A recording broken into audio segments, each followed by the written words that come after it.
Hola amigos de Contexto. Bueno, conversábamos aquí fuera de cámara la importancia de este centenario que se cumple en este 2019 de la OIT. El 11 de abril.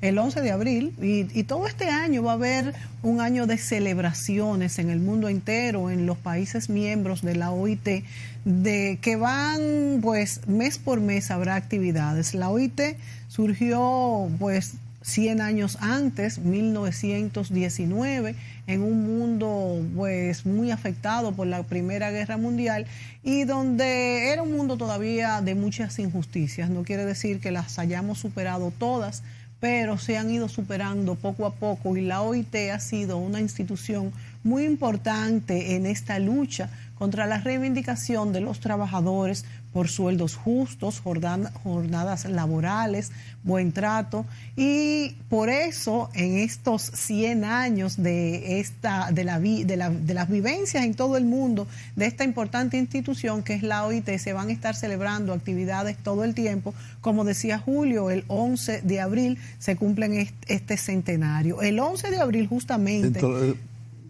2 días. Dentro de 2 días, exacto. El día que estamos grabando. Al día que estamos grabando. El 11 de abril, o sea, dentro de 2 días a partir de hoy, va a celebrarse un recorrido mundial en el que participarán 24 países y se hablará sobre las reivindicaciones que ha habido, qué se puede hacer, cómo puede protegerse el trabajo del trabajador y bueno, qué hemos logrado hasta ahora en el mundo. Tenemos un invitado muy adecuado e importante en esta ocasión, José Gómez Cerda, quien además es el presidente de la Asociación Dominicana de Escritores y Periodistas Dominicanos, pero en este momento lo traemos como un defensor del trabajo, como un miembro del sindicalismo dominicano e internacional que ha vivido esta historia. De hecho, tenemos una foto de José Gómez Cerda en la OIT hace unos años. Y José, tú tienes toda una cantidad de vivencias importantes que nos puedes contar de los logros en la OIT, en el mundo, en nuestro país, y qué falta, qué a partir de ahora. Bueno, vamos a hablar primero sobre la creación de la OIT. Terminada la Primera Guerra Mundial en 1918, los países triunfadores convocaron en Versalles, Francia, y para tratar sobre el futuro de la humanidad. Ese Tratado de Versalles creó la Liga de las Naciones, que fue una asociación internacional, la primera que hubo en el mundo, que no tuvo mucho éxito cuando comenzó la Segunda Guerra Mundial, pero en aquella época aglutinó a la mayoría de los países, fundamentalmente los que habían ganado. Quedaron fuera Alemania y Austria, que habían perdido la guerra. Ese tratado creó la OIT, la Organización Internacional del Trabajo, el 11 de abril de 1919. La OIT es la única organización del mundo en la cual todas las actividades se hacen en forma tripartita. Quiere decir, tienen que participar representantes de los gobiernos, representantes de los empleadores y representantes de los trabajadores. Ninguna organización internacional, casi todas las de las Naciones Unidas, quienes van son representantes gubernamentales, que son los que tienen voz y voto. Yo he participado en reuniones de la FAO, en la cual como observador, o en FIDA, que es el Fondo Internacional de Desarrollo Agrícola, pero como observador. Pero delegados con decisión de votar, de hablar y de votar, solamente en la OIT los trabajadores tenemos y los empleadores tenemos esa facilidad. Cuando se creó la OIT, los primeros convenios, porque la OIT hace convenios y recomendaciones. Los convenios son obligatorios para los países que firman esos convenios. Fue sobre el horario, 8 horas de trabajo, el trabajo de los niños, el trabajo agrícola y convenios que van para todas partes del mundo. La República Dominicana, en la constitución de la OIT, participó José Eugenio Cunjar. José Eugenio Cunjar no participó como representante de la República Dominicana, porque en el 19 nosotros teníamos ocupación norteamericana, pero él asistió como técnico. Se había perdido la soberanía. Se había perdido la soberanía. Él participó como técnico acompañando a Samuel Gompels. Samuel Gompels era el presidente de la American Federation of Labor, la Federación Americana del Trabajo, y José Eugenio Cunha tuvo el único dominicano que estuvo presente para participar en la creación de la OIT. Durante... ¿En qué año entramos como país? En 19, estamos hablando. El país, la República Dominicana. La República Dominicana entró en el 37, la República Dominicana. Durante la dictadura de Trujillo, la República Dominicana participó en muchas actividades. Los representantes de los trabajadores no eran de organizaciones sindicales, eran del partido de Trujillo. Y el Código de Trabajo recogía todos los convenios de la OIT. Quiere decir que el Código Trujillo de Trabajo, como se llamó, era un modelo internacional, pero a nivel nacional no se aplicaba, porque ahí estaban todos los convenios de la OIT y Trujillo reconfirmaba y el Congreso lo incluía. Éramos partes, pero no se cumplía. O sea, teóricamente, del Código Trujillo de Trabajo era un modelo internacional. Que fue el primer código de trabajo del país. Sí. Hay que decirlo. Bueno, pero en la República Dominicana no se aplicaba. Sí. Bueno, pero después fue la referencia del movimiento sindical. Sí. O sea, después que sirvió para cae la algo. dictadura, Bueno. lo que se tiene como referencia para regular El Código de Trabajo. los sindicatos, el trabajo, etcétera, ya destrujillizado el país, es el Código de Trabajo. Habían dos del convenios. 52 El Código, sí. del 52. Del 47. 47. ¿Ese código se adoptó de la OIT internacional o se hizo, ese lo código hicieron? lo hizo un tío abuelo mío. Ah, bueno, pero en J. época... Humberto Ducudrey, pero incorporó, como dice él, todos los convenios de la OIT. O sea que el código sí era bueno, pero simplemente no funcionaba Teóricamente era bueno y porque no se aplicaba. sirvió simplemente Durante de referencia la Segunda después. Guerra Mundial, o sea, en 1921, la OIT fijó su sede en Ginebra, Suiza, donde está. Pero durante la Segunda Guerra Mundial, provisionalmente, no se podían reunir en Europa, nadie iba a Europa, ni delegados del gobierno, ni de trabajadores, ni empleadores. Se puso la sede provisionalmente en Canadá y duró varios años con una sede en Canadá. Montreal. Porque Estados Unidos y Canadá eran libres, por ejemplo, durante la Segunda Guerra Mundial, quiere decir no habían combates, no había enfrentamientos. La República Dominicana es conocida en la OIT por cosas positivas y cosas negativas.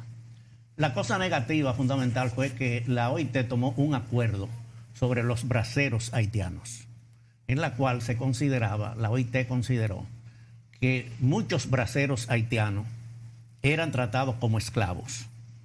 Cuando se trata de esclavos, aquí mucha gente del gobierno decía que no, que eso era una decisión equivocada. La OIT, como organismo internacional, tiene considerado que el trabajo esclavo no es como era antes, que eran amarrados con grillos y todas esas cosas, sino cuando una persona no es sacado de su trabajo y lo llevan a otro sitio sin su consentimiento. Quiere decir, mujeres que van a un sitio de prostitución, que el dueño le toma la cédula, claro. Ellas tienen que comprar ahí, tienen que vestir ahí, cuando sale tienen que pagar. Se considera un trabajo esclavo porque ella, o la mayoría, no todas, no ha escogido ese tipo de trabajo. Entonces se considera trabajo esclavo. Los braceros haitianos, muchos braceros, eran contratados por el gobierno dominicano para venir a trabajar a los ingenios azucareros. Pero militares llevaban camiones a los ingenios azucareros y sacaban esos trabajadores y lo llevaban a empresas privadas. Por ejemplo, la Félix W. Bernardino, que tenía fincas grandes, llevaban haitianos sin el consentimiento, sin el acuerdo de ellos. O lo trasladaban de un ingenio a otro sin consentimiento, o lo llevaban a un sector informal. Entonces la OIT considera que eso es trabajo esclavo. Yo fui de los miembros que firmó ese acuerdo en la OIT diciendo que sí, porque nosotros teníamos una federación de trabajadores. ¿Qué año fue eso? Estamos hablando de el 80 más o menos. ¿Y esos trabajadores haitianos no hubieran estado de acuerdo en cambiar de lugar de no, lo llevaban en camiones, militares lo llevaban. Era la misma actividad. ¿Por qué no se le consultaba como era lo lógico? No se le consultaba si no lo llevaba. Entonces, la República Dominicana tiene un punto negro en la OIT porque hay un acuerdo en la OIT de que en la República Dominicana se trataba. La OIT mandó técnicos. ¿Pero eso se mantiene? Bueno, ya ni los ingenios aparecen. Claro, ya no hay Entonces ya Bueno, no tiene sentido. pero es un punto Pero mi negro que hay. pregunta es, ¿el problema era el tipo de traslado o porque ellos seguramente hubieran dado su acuerdo en ser trasladados? No le Era el preguntaban tipo. ni nada, lo llevaban en camiones. Pero ¿por qué no le preguntaban si ellos venían a trabajar? Por eso era que se consideró un trabajo esclavo. Exacto. O sea, fíjate que todo hay forma. un punto positivo de la República Dominicana. O sea, en la OIT, la primera vez que un código de trabajo se modificó de acuerdo a un consenso tripartito fue de República Dominicana. Ustedes recuerdan que Monseñor Agripino había convocado y se hicieron reuniones para tratar 2 puntos fundamentales. Sí.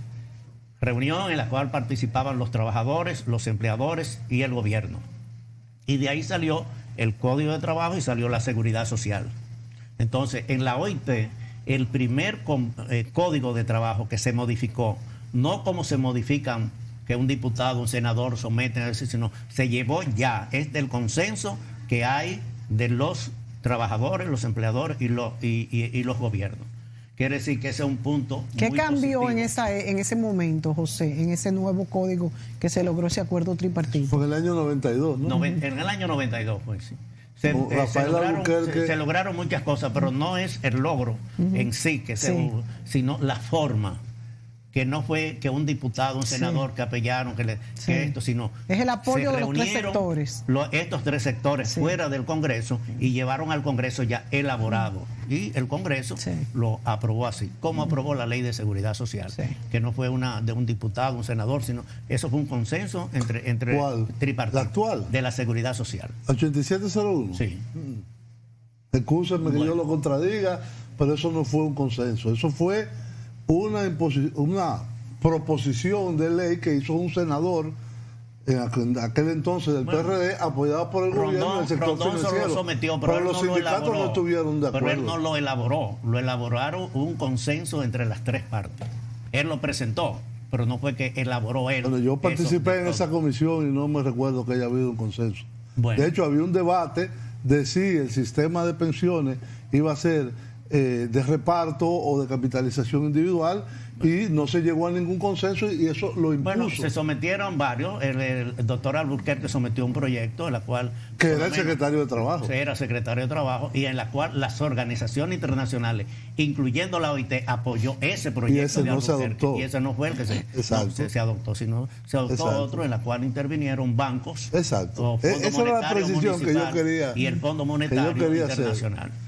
Pero la OIT... Pero se debatió, es lo que tú dices, sí se debatió. Otra parte importante, la participación del doctor Alburquerque como experto. Quiere decir, la OIT contrata expertos para determinados casos. Y cuando en Colombia hubo un problema muy grande entre los patronos, los trabajadores y el gobierno, la OIT contrató al doctor Alburquerque y él participó como experto laboral. Y aquí hay una comisión y una asociación de expertos laboralistas, quiere decir que son personas que hacen congreso, hacen asamblea y todo. La OIT, a nivel general, como dije al principio, es la única organización tripartita. Cuando se creó las Naciones Unidas, la OIT ya existía desde hace mucho tiempo e incorporaron a la OIT como el sector. O sea, las Naciones Unidas trabaja, digamos, como el ministerio o el gobierno. El gobierno nombra un ministerio de trabajo, entonces está la OIT. De educación, entonces está la UNESCO. Para los niños está UNICEF. La OMC para los problemas de comercio. Y dentro de todo eso, la organización especializada es la OIT para los asuntos de trabajo. Cada convenio que se toma lleva una recomendación. La recomendación son los detalles del convenio, como las leyes. Hay una ley, pero después también entonces se agregan los detalles, no en la ley, sino en un reglamento. Entonces, esos reglamentos se llaman las recomendaciones. Quiere decir, detallan la ley y los países que son signatarios, entonces tienen la obligatoriedad de incluirlo en su código de trabajo. Aquí, por ejemplo, de los últimos acuerdos que la OIT ha tomado, que la República Dominicana no lo ha incluido en su código de trabajo, es el derecho que tienen las trabajadoras domésticas para estar en la seguridad social, para tener salario mínimo y para tener otra serie de derechos que la República Dominicana lo firmó como signatario, el acuerdo, pero no lo ha aplicado. Lo del trabajo decente... ¿Cuándo se firmó eso? Eso se firmó hace 4 años, más o menos. Es un trabajo para incluir a las trabajadoras domésticas. Entonces aquí, por ejemplo, el CONED no está de acuerdo. El CONED no está de acuerdo con que se incluyan las trabajadoras domésticas. ¿Por qué? Porque tú tienes una trabajadora doméstica y tú pasas a ser empleador de ella. Sí. Y CONED organiza a los empleadores. Entonces pueden aparecer 10.000 nuevos empleadores que pueden copar el CONED. Entonces, por cuestiones de otras índolas, CONED se ha opuesto.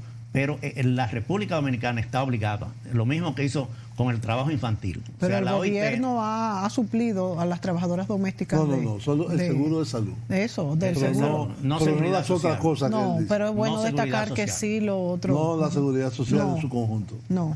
Bueno, por ejemplo, el trabajo infantil, la OIT tomó un acuerdo sobre la eliminación del trabajo infantil en las peores condiciones. Las peores condiciones son el trabajo en la guerra, la prostitución y en la droga. En la República Dominicana, varias asociaciones han explicado que es la eliminación total del trabajo. Sí. No, de hecho es una ley. Aquí en la República Dominicana está prohibido que un niño de menos de 18 años 15. Ah, de 15, 16 yo creo. 15. Bueno, pero ¿qué pasa? No es el convenio de la OIT, se ha agregado otras cosas que no dicho sea de paso, yo creo que no es conveniente, porque el niño no puede trabajar ahora con sus padres, por ejemplo, en el campo. Incluyendo, por ejemplo, los sindicatos. Y hay proyectos de dinero de organizaciones norteamericanas y de organizaciones internacionales, incluyendo la OIT, que propician el conocimiento, la divulgación de la eliminación del trabajo infantil. El movimiento sindical defiende el trabajo en todas sus expresiones. Sí. No puede tratar de que se elimine el trabajo infantil. Yo, por ejemplo, comencé a trabajar a los 8 años y me siento muy conforme de todo el trabajo que es un error que hemos hecho. Y hay miles de madres solteras que necesitan que sus hijos, sean hembras o varones, aporten algún ingreso trabajando, no importa en el trabajo que sea. Entonces, en la República Dominicana hay una mala aplicación de la ley de la OIT sobre el trabajo infantil. Sobre el trabajo decente, ¿qué dice el trabajo decente? La reunión de la OIT es que todos los trabajadores deben disfrutar de la aplicación de todos los convenios de la OIT y escoge 5 que son los más importantes, y eso es el trabajo decente. Pero ¿cuál es el trabajo indecente? Entonces, la mayoría de los trabajadores estamos ubicados en el trabajo indecente porque no se nos aplican todas las leyes de la OIT y debiera haber una aclaración. Tú sabrías, después de la pausa, José, decirnos cuáles son esas leyes más importantes de la OIT que quizás no se aplican en nuestro país. Muy bien. Vámonos a la pausa y volvemos en el próximo segmento.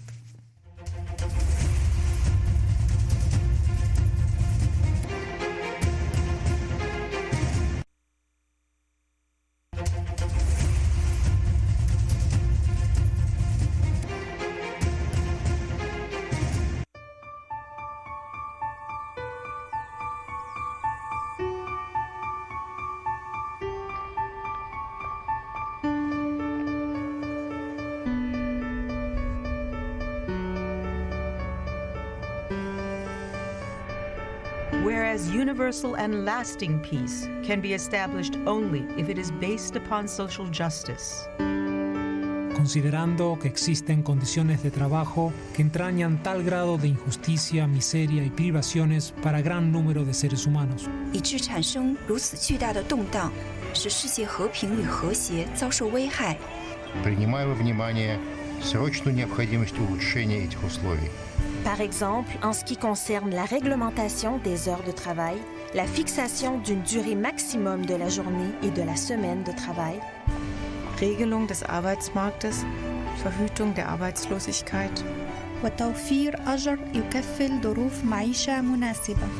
Protección del trabajador contra las enfermedades, sean o no profesionales, y contra los accidentes de trabajo. La protección des enfants, des adolescents et des femmes. Пенсии по старости и инвалидности. protection of the interests of workers when employed in countries other than their own. Anerkennung des Grundsatzes gleicher Lohn für gleichwertige Arbeit. 承认角色自由的原则。 Organización de la enseñanza profesional y técnica y otras medidas análogas. Attendu que la non-adoption par une nation quelconque d'un régime de travail réellement humain is an obstacle in the way of other nations which desire to improve the conditions in their own countries. فإن الأطراف السامية المتعاقدة تقرر مدفوعة بمشاعر العدالة والإنسانية. А также желанием обеспечить прочный мир во всем мире. 并为实现本序言所提出的各项目标 agreed to the following constitution of the International Labour Organization. The ILO has a constitutional responsibility to build a future of work which corresponds to our mandated goals of social justice. We have 100 years of experience in making our world a fairer, safer place to work and a better place to live.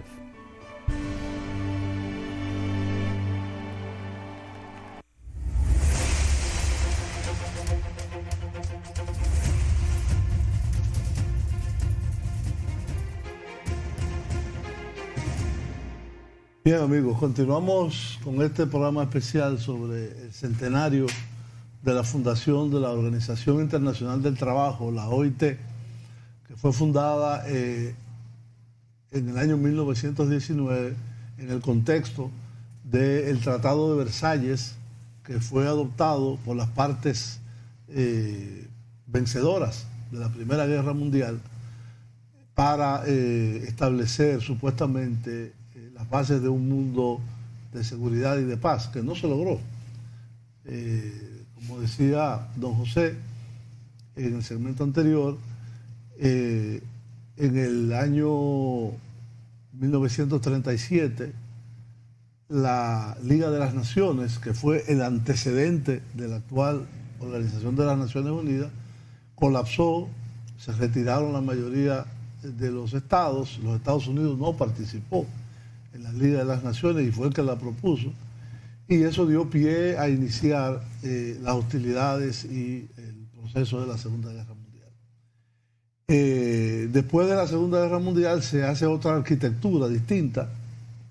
En el año 1944 o 45 se comienza a crear todo el entramado de los organismos y la Organización de las Naciones Unidas, que en estos últimos 70 años se ha mantenido, por lo menos en términos globales, la paz, aunque ha habido conflictos localizados y regionales. Con relación a la OIT, yo quisiera puntualizar algo muy importante. La OIT es probablemente la primera organización multilateral internacional, que bien como dice don José, es la única organización tripartita, es decir, que incluye tres partes: gobierno, empleadores y trabajadores. Es el resultado de las condiciones de trabajo y de las condiciones en que se desenvolvía el mundo del trabajo antes de la Primera Guerra Mundial y durante la Primera Guerra Mundial, y que dio como consecuencia, entre otras, grandes transformaciones y revoluciones sociales, como fue la Revolución Rusa en 1917, la Revolución Alemana, que fracasó en 1918, y muchos otros, y el movimiento que se inició de descolonización justamente después de la Primera Guerra Mundial. La OIT introdujo cosas muy importantes y que el movimiento obrero y el movimiento de los trabajadores exigía por mucho tiempo, y era las 3-8, que se le llamaban: 8 horas de trabajo, 8 horas de descanso y 8 horas de sueño. Es decir, en la medida que esto le daba cierta dignidad al trabajo. También el salario básico, el salario vital, como dice el documental que vimos de la OIT del centenario, que aquí le llamamos el salario mínimo, cuando aquí hay 14, no uno. Parece que hay 14 sueldos, 14 precios distintos para los artículos que tienen que consumir los trabajadores. Pero por lo menos se ha caminado en ese sentido. Por eso hay algunos países, comenzó en Francia, en Alemania y en otros países europeos, se están planteando que si hay escasez de trabajo, de que hay un desempleo alto, como se hizo en el 1919, ¿por qué no reducir la jornada de trabajo? ¿Por qué tiene que ser 8 horas o 9? ¿Por qué no puede ser 6? Y de esa forma hay más disponibilidad de trabajo para que las distintas componentes de la sociedad lo asuman. En aquel momento, en el 1919, no había derechos de la mujer, casi ninguno, ni siquiera derecho a voto. Hoy en día la mujer es un ente que participa en igualdad de condiciones, aunque no en igualdad de condiciones salariales de los hombres. Hay una brecha salarial que es una de las metas que la comunidad internacional y en particular la OIT se ha propuesto. El sistema de seguridad social. Ahorita hablábamos del sistema de seguridad social, pero esa seguridad social debe por lo menos incluir las condiciones base del trabajo, la remuneración básica del trabajo y derechos a la salud y a un retiro a la vejez decente que le asegure condiciones de sobrevivencia a la gente. Hoy en día en nuestro país eso no existe. Hoy en día no hay por lo menos un sistema de pensiones generalizado en cual los envejecientes entre los 60 y los 65 años, vamos a tomar 65, no tan joven como 60, puedan realmente retirarse con un salario base por lo menos. No existe, es decir, eso es algo casi como a pesar de que hay fondos de pensiones que acumulan. Todavía tenemos una agenda muy importante en el país y en la cual yo creo que la OIT en el asunto del salario mínimo, en el asunto de la organización sindical y los derechos sindicales, aquí donde quieren hacer un sindicato votan a todo el mundo y no pasa nada y va en contra del Código Laboral.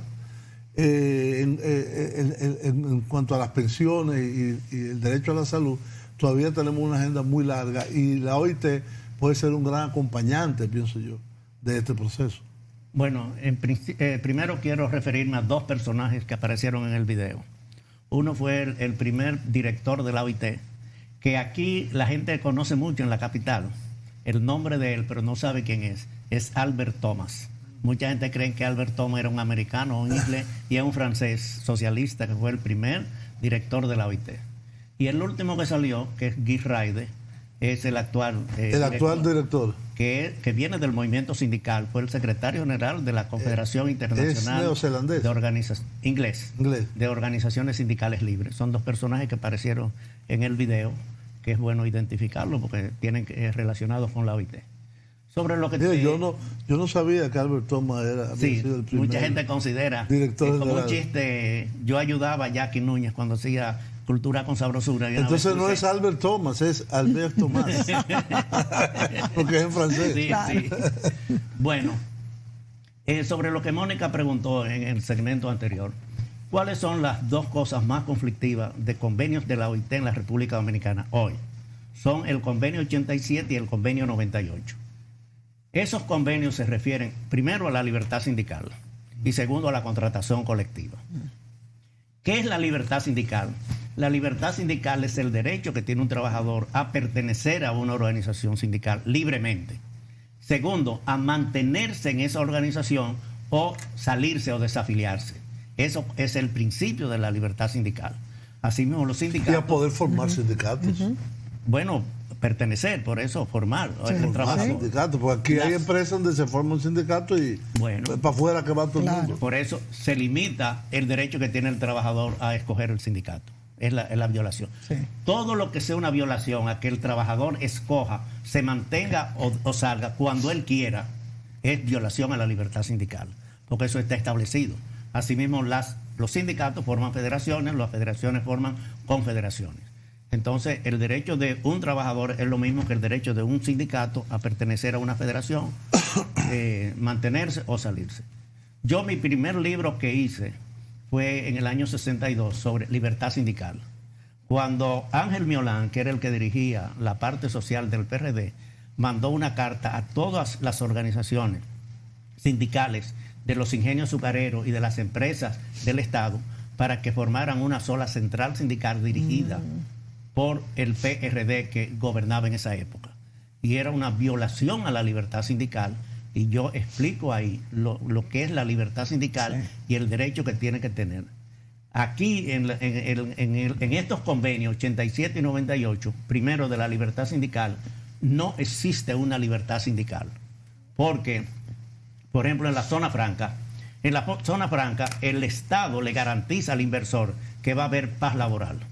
¿Y qué es la paz laboral? Que no va a haber sindicato. Sí. Entonces, se va a formar un comité para hacer un sindicato, van al Ministerio de Trabajo, y el Ministerio de Trabajo lo que llama al patrón y le dice, mira, aquí hay 3 o 4 fulano y fulano que quieren hacer un sindicato. Y lo votan. Lo que debería ser el inverso. Debiera ser a la inversa. El Ministerio debería proteger ese Estamos hablando de lo que está pasando aquí. Sí. ¿Por qué no hay en muchos sitios, en la zona franca no hay sindicatos, o los sindicatos son muy precarios, o tienen condiciones muy precarias?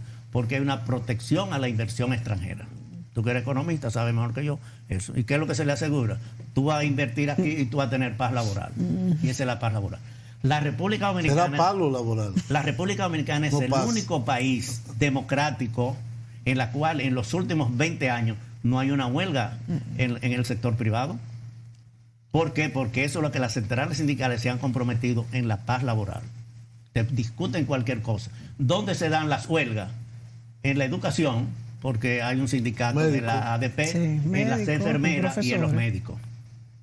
Porque los empleados privados están por el código, el público, están prohibidos hacer sindicatos. Pero tampoco hay una federación de trabajadores del sector público. No hay, porque está prohibido. O sea, cuando el doctor Estrella Sadalá era el ministro de Trabajo. No sé si lo hubo en algún momento, pero... Bueno. Hay una pregunta que yo le quiero hacer a usted que tiene mucha experiencia en el movimiento sindical. Lo que yo vi en Europa y en los Estados Unidos igual, un sindicato es más bien una federación, es decir, tienen seccionales por empresa. Pero aquí es al revés, aquí se forma un sindicato en la empresa y se afilia a una federación. Por ejemplo, ¿qué le voy a decir? En Francia, en el sector automotriz, usted no tiene el sindicato de Peugeot, el sindicato de Citroën, el sindicato de tal. Usted tiene la federación del automóvil de la CGT.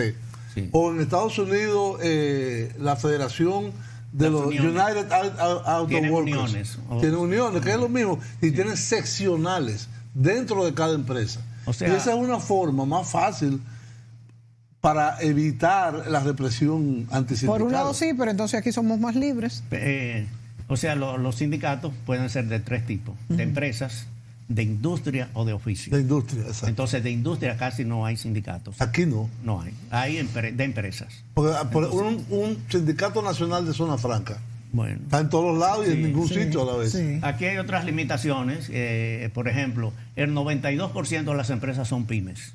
Las pymes son más o menos un promedio de 15 trabajadores. Sí. Pero para hacer un sindicato necesita 21. Claro, es decir, ninguna de esas empresas primas, a menos que no haya lo que tú dices, un sindicato de industria. Exacto. De la industria. Usted se afilia a ese. La industria textil. Sí. Entonces todos están ahí. Aquí estamos divididos por empresas. ¿Y eso se puede modificar? Bueno, es difícil.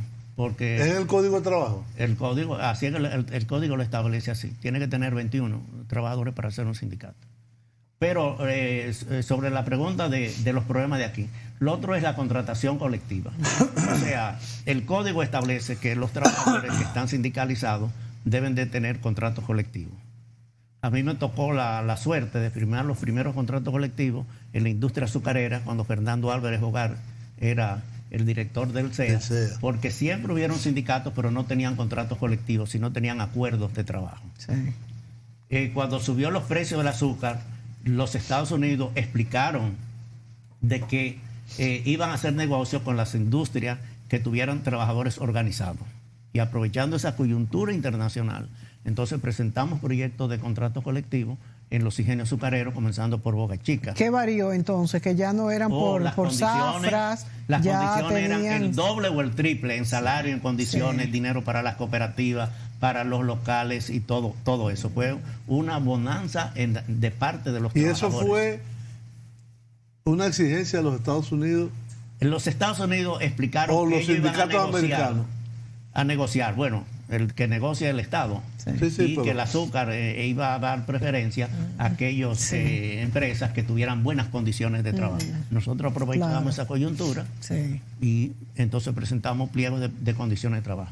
En el año 76, aquí habían 950 contratos colectivos, comenzando los ingenios azucareros, cada uno tenía, pero no por empresa, sino por el sector que representaba cada uno de los trabajadores. O sea, que abarcaba había 18 sindicatos. Claro. En el único que había uno era en Romana, que había el sindicato único. Todavía. El único. Pero después todo eso eran. Hoy, ¿cuántos contratos colectivos hay? Hay 47 contratos colectivos. Muchos de ellos son el Código de Trabajo, porque la empresa acepta o reconoce. El primer contrato colectivo que se hizo en la República Dominicana... Es decir, ha habido un retroceso entonces. De 900 hemos bajado a 50. Se han eliminado los contratos colectivos. Casi no hay nadie que tenga y discuta contrato colectivo. Porque los patronos, bueno, negocian una condición contigo. Ahora están discutiendo los salarios. Tú conoces, por ejemplo, en Europa, los sindicatos, ¿qué aumento de salario piden? ¿El 1 o el 2%? Bueno, Pero te piden otras cosas sociales que benefician a ti y a tu familia. Por ejemplo, ahora mismo, ¿qué se está discutiendo en España? Que los trabajadores padres, que su esposa tiene hijos, puedan tener vacaciones ellos. Sí, que la licencia de maternidad sea de 5 semanas para tú tener eso es más que salario. Claro. Entonces nosotros discutimos aquí es salario, pero no discutimos. Por ejemplo, nosotros en Santiago, en la tabacalera, en un mes, a los trabajadores tenían 4 salarios mensuales. El salario normal, la regalía pascual y 2 meses de bonificaciones. Y negociamos con la empresa para uno de esos meses dedicarlo para formar una escuela para los hijos de los trabajadores. Y se formó el Colegio La Esperanza, que ha sido un modelo de escuela en Santiago de educación, con la ayuda de la zona franca. En la tabacalera, en la compañía anónima tabacalera. La tabacalera aportó, en aquella época era mucho, 20,000 pesos, que eran $20,000, y con eso hicimos un colegio para los hijos de los trabajadores. O sea, en nuestro país no se ha logrado. Las reivindicaciones no están solo en el salario. Vámonos a la pausa, José, y seguimos en esa línea de entender que en otros países estas reivindicaciones no solamente son de dinero, sino muchas otras cosas que ayudan no solamente al trabajador, sino a su familia. Volvemos.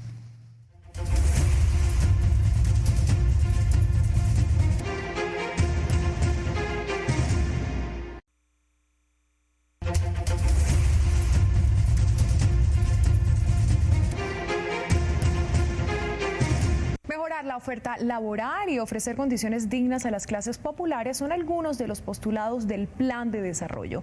Por esa razón y a propósito del centenario de la Organización Internacional del Trabajo, en el Senado se realizó un foro en el que se abordaron temas como la equidad, el salario y la dignidad en el trabajo. En la conmemoración de los 100 años de la Organización Internacional del Trabajo, senadores de distintos partidos evaluaron los desafíos que tiene Colombia frente a la desigualdad laboral y el desempleo en el país. El trabajo decente no existe en Colombia. Últimamente, los únicos que tienen estabilidad son a duras penas algunos trabajadores del Estado. Para cerrar la brecha salarial y disminuir las cifras de desempleo, el legislativo propuso que el Plan Nacional de Desarrollo contemple mayores recursos para las micro, pequeña y mediana empresa, ya que las cifras de desempleo son muy preocupantes. En efecto, según el DANE, en enero del 2019 la tasa de desempleo fue de 12.8%, mientras que en 2018 fue de 11.8%. Hacer un llamado a todos los estados miembros de la OIT para construir y promover un diálogo social entre organizaciones de empleadores, trabajadores, el gobierno, demás representantes del Estado. Los retos que se tienen para Colombia especialmente, y es cómo llevar más la formalización laboral, es decir, cómo también capacitar día a día al trabajador. Colombia es miembro de la Organización Internacional del Trabajo desde 1919, periodo durante el cual se han ratificado 61 convenios que benefician a los trabajadores.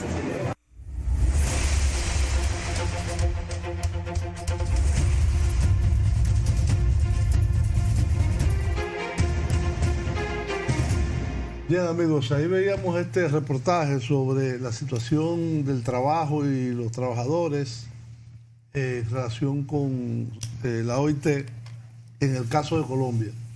Colombia tiene un récord poco envidiable y es el país donde más sindicalistas se matan al año.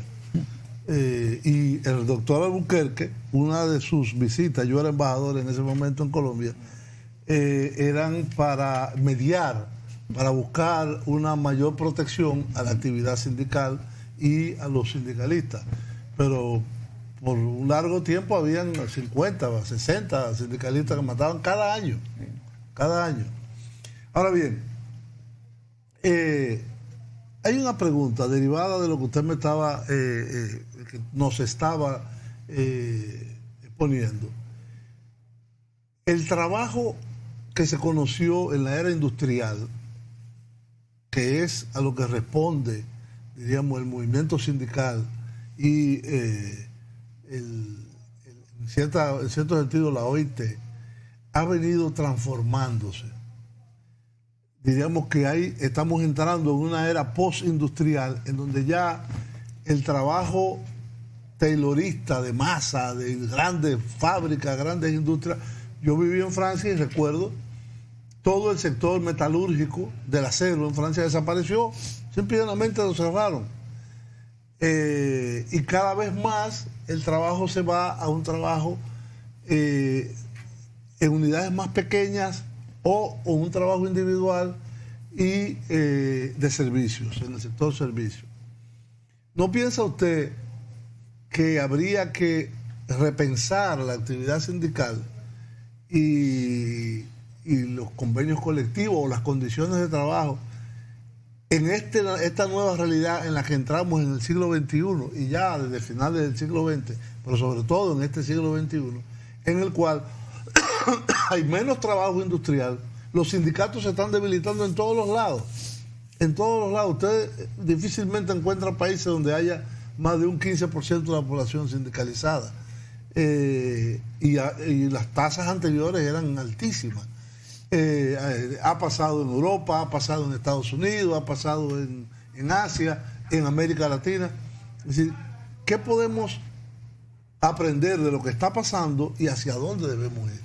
Y justamente cuando Julio hablaba de si la OIT no había pensado o expuesto algo sobre trabajar menos horas por el desempleo, pensaba yo que ahora, en esta época que es no solamente de tecnología y que la tecnología va a sustituir muchísimos puestos de trabajo, no solamente eso, sino también que hay un fenómeno de propio empleo, en el sentido de que en la misma República Dominicana, que no somos un país... Autoempleo. Exacto, el autoempleo, que no somos un país de alta tecnología, tenemos un gran sector de autoempleo. En otras sí, pero no somos una gran potencia. Aquí la expansión del Internet. Exacto. El uso de Internet no, es masivo. Pero aún en nuestro país, la República Dominicana, el autoempleo es altísimo, pues mucho más en otros países que ya pues tienen un desarrollo tecnológico y vamos a decir de educación mucho más alto. Entonces yo me hacía esa pregunta justamente que Julio hace ahora, ¿hasta qué punto la OIT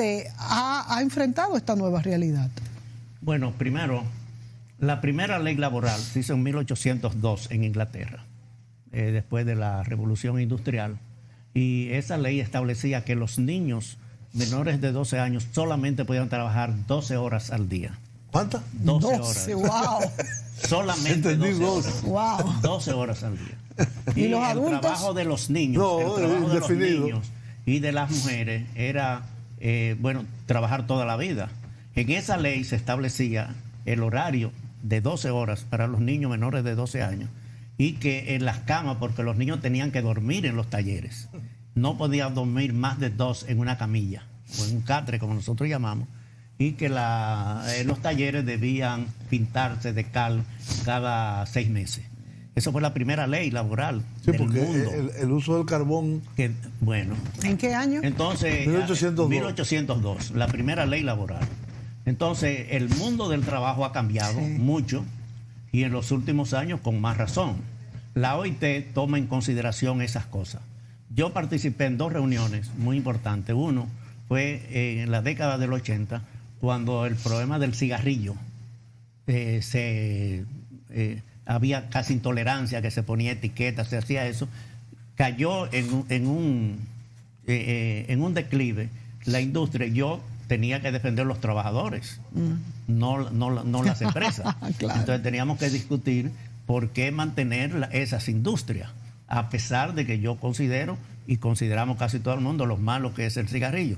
Pero desde el mundo del punto de vista de trabajadores, entonces tenía que defender eso. Y la OIT quería oír la opinión de todos.